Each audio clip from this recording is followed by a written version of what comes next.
Ceci, c'est notre cuisine. Parfois, on fait à manger ici. Regardez. Regardez. On vit ici. Ça, c'est les toilettes.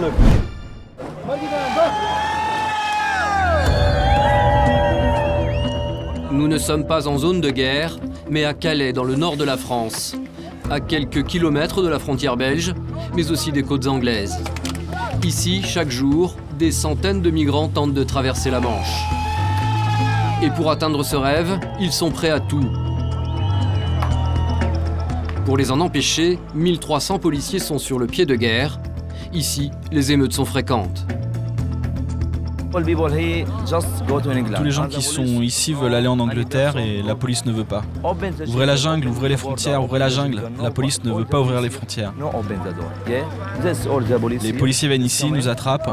Là maintenant, c'est un vrai problème. Il faut qu'on rentre dans la jungle parce qu'on ne veut pas de problème avec la police. Vous êtes pacifique? Oui, on est pacifique. La police n'est pas un problème. Après plusieurs heures de confrontation, les CRS décident de charger. Ils veulent stopper définitivement les affrontements. Il y a quelqu'un qui est blessé là! Arrêtez! Arrêtez! Arrêtez! Come on! Mais pas de bataille sans victime. Le jeune Palestinien qui voulait calmer la situation est au sol. Impossible de savoir ce qui lui arrive, la panique est totale. Docteur! Putain, I work with MDM, bordel! You break it! Stop it, please! Emmené à l'hôpital par Médecins du Monde, il en sortira quelques heures plus tard. Il a été victime d'un malaise dû au gaz lacrymogène. Une scène ordinaire dans les faubourgs de Calais. Entre la France et la Belgique, 620 km de frontières séparent les deux pays. Une zone géographique très dense où les problématiques de sécurité sont nombreuses. Dans le Nord-Pas-de-Calais, ce sont les arrivées massives de réfugiés qui posent problème. Les camionneurs sont harcelés. J'ai toujours une crainte qui monte dans le camion, que je m'en aperçois pas. Et les habitants de Calais excédés.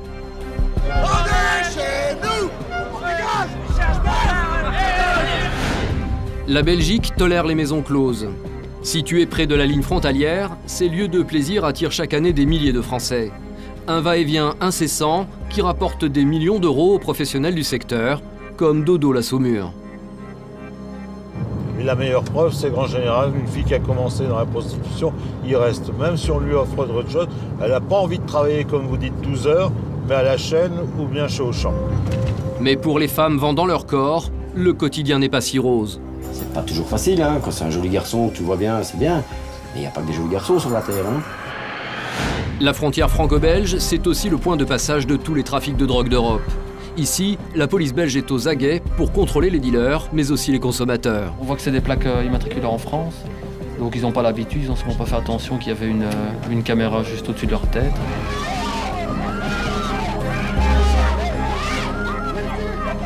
Entre arrestations musclées, accueil de migrants démunis et une prostitution grandissante, immersion dans une région sous haute tension.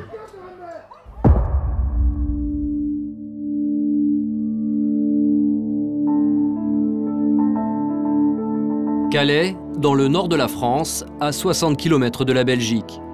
Véritable cul-de-sac pour des milliers de migrants qui veulent se rendre en Angleterre, la ville est confrontée à un véritable défi.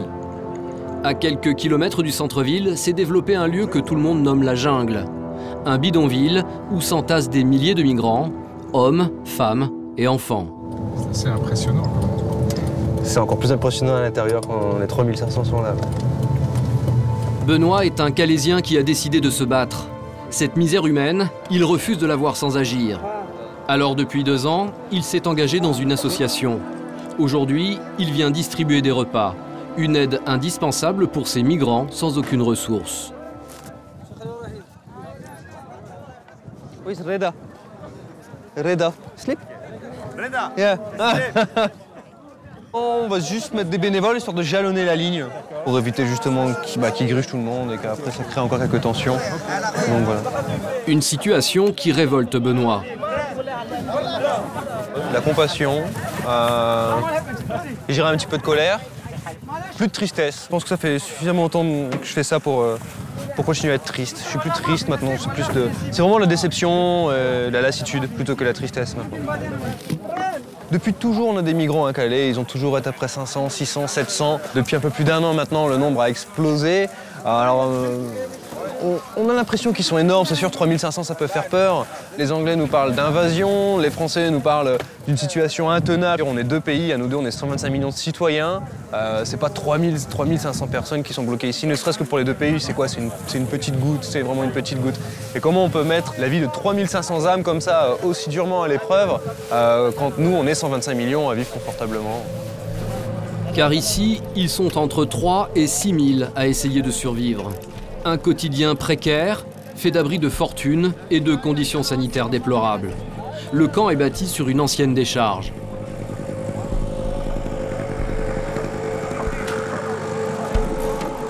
Venu d'Afghanistan, Najibullah essaie désespérément depuis 3 ans d'obtenir le statut de réfugié.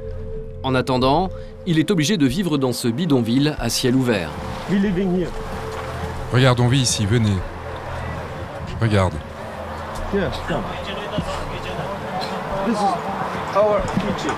Ceci, c'est notre cuisine. Parfois, on fait à manger ici. Regardez. On vit ici.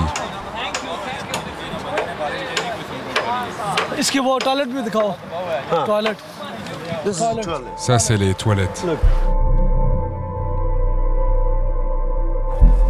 Pour rejoindre l'Angleterre, la plupart des migrants tentent la traversée cachée dans des camions de transport. Chaque jour, 5000 poids lourds passent sur l'autoroute à proximité du camp. Et il suffit d'un ralentissement pour que les migrants tentent leur chance. Là, c'est tout simplement parce qu'il y a tous les camions qui sont bloqués sur l'autoroute. Donc là, ce que tu peux être sûr, c'est que la jungle va se vider en quelques secondes. Et c'est ça, à chaque fois qu'on a un début de bouchon. C'est tous court, la jungle se met à se vider et tous vont vers l'autoroute. C'est une chance Non, pas ici. Pas ici. Plus depuis les barrières et... Mais tu sais, il y a un gros turnover dans la jungle, donc automatiquement, ceux qui sont en train d'essayer, si tu veux, ça se trouve, ça fait quoi? Ça fait 2 semaines qu'ils sont là, peut-être 1 mois maximum. Qu'ils ont encore un peu l'espoir, si tu veux, l'espoir du nouvel arrivant. Mais monter dans des camions est de plus en plus compliqué. Sur place, d'importantes forces de l'ordre sécurisent le périmètre. Alors souvent, lorsque les tentatives des migrants échouent, c'est l'affrontement avec les CRS. Hé, tu es fou de faire ça! Qu'est-ce que tu espères après ça? Tu ne dois pas faire ça! Benoît est catastrophé. Il essaie de raisonner les gens sur place, mais sans succès. Je comprends votre obsession et tout ça. C'est juste que faire ça, c'est tout le monde qui va payer pour toi. Ce jour-là, ils sont plus d'une centaine à vouloir affronter les forces de l'ordre. Une véritable situation de guérilla urbaine, avec jets de pierre et riposte policière. Pour ces forces anti-émeutes, la première réplique, c'est tirer des gaz lacrymogènes pour disperser les assaillants. Les policiers sont en situation défensive, contrôlant le terrain. Pas de bagarre, c'est pas bien. Pas de bagarre, d'accord? Sur place, certains tentent de calmer la situation. Mais malgré leurs efforts, un groupe de migrants reste agressif et poursuit l'affrontement.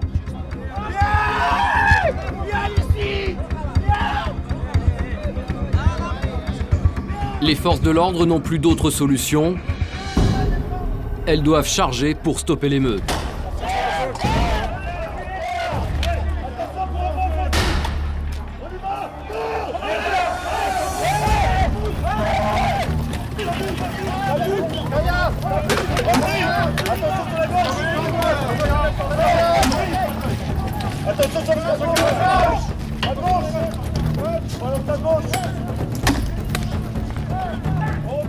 Cette guérilla a duré près de 4 heures. L'ordinaire pour les 600 CRS basés à Calais.